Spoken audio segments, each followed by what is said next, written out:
For our very first kendo, this is the special ingredient, bone marrow. If you've never had this, you don't know what you're missing. It is rich, creamy, buttery, silky, and it's a luxurious ingredient. It is prized by every true meat lover. As you can clearly see, I'm completely removing it from the bone. That's our very first step. After throwing it in the pot, I season it with a little bit of salt. And the key here is to render this thing nice and slow. We don't want to burn it. Yes, you can bring it to a simmer, as the smoking point of bone marrow is about 400 degrees Fahrenheit. As once everything is nicely rendered, you want to filter this really good. I highly recommend even using a cheesecloth for it, as we're gonna leave all of the impurities behind and keep only the good stuff. In the end, check it out. You are left with rendered bone marrow, one of the greatest ingredient ever, especially if you are a meat lover like me. To make the kendo, it's pretty simple. You want to grab a heat-safe container? Now get yourself some of this. It is called wick. It's basically braided cotton. Now I purchased a whole kit that comes with everything. So first you add a little sticker to the bottom, then you place down the string, and above it you put this piece of wood.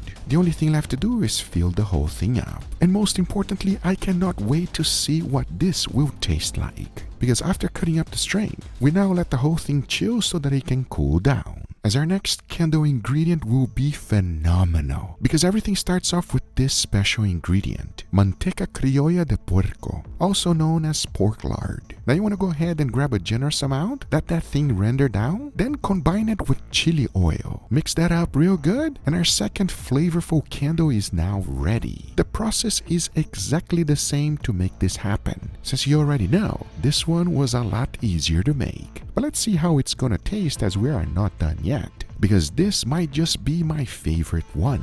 Obviously, it does not look that appetizing, since it is the trimmings of all of my Japanese Wagyu A5 steaks. This might be the most expensive one. Every time I cook any Japanese Wagyu A5, I always trim it. However, don't ever throw anything away. We can put all of this thing to good use, and let me show you how. First thing to do is to throw everything into the container. And there's one thing that I really enjoy, and that would be a smoke flavor. So instead of rendering this in the pan, outside we go to my smoker. I went ahead and closed up the lid and smoked the whole thing at 250 degrees Fahrenheit. As once the time was up, check it out. All there's left to do is to strain this really well. As in the end, I am left with this. I think this one deserves the title of liquid gold. Oh yes, I cannot wait to see what this one will taste like, because each one of them is making me more excited than the other. If you work on a steakhouse, show your manager this video, because this is about to revolutionize every steakhouse out there.